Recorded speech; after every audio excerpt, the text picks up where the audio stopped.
রাসূল করিম সাল্লাল্লাহু আলাইহি সাল্লাম নিজের জন্মদিন নিজে পালন করেছেন। কি করেছেন?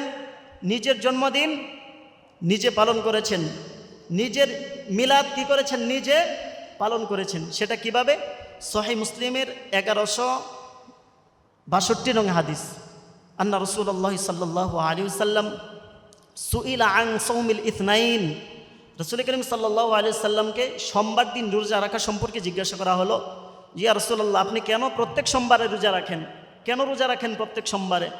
ক্বাল রাসূলুল্লাহ সাল্লাল্লাহু আলাইহি ওয়াসাল্লাম, রাসূল সাল্লাল্লাহু আলাইহি ওয়াসাল্লাম বললেন যে ফিহি বুলিতু ওয়া ফিহি উনজিলা আলাই, সেদিন আমি জন্মগ্রহণ করেছি এবং সেই দিন আমার উপর কি করা হয়েছে? কুরআন নাজিল করা হয়েছে। এই জন্যে আমি প্রত্যেক সোমবারে রোজা রাখি। সুবহানাল্লাহ, সুবহানাল্লাহ।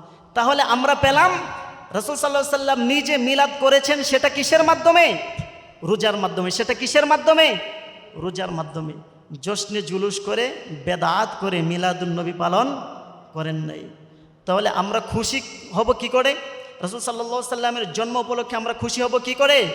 রোজা রাখার মাধ্যমে রাসূল সাল্লাল্লাহু আলাইহি সাল্লামের কি করব? জন্মদিন পালন করব।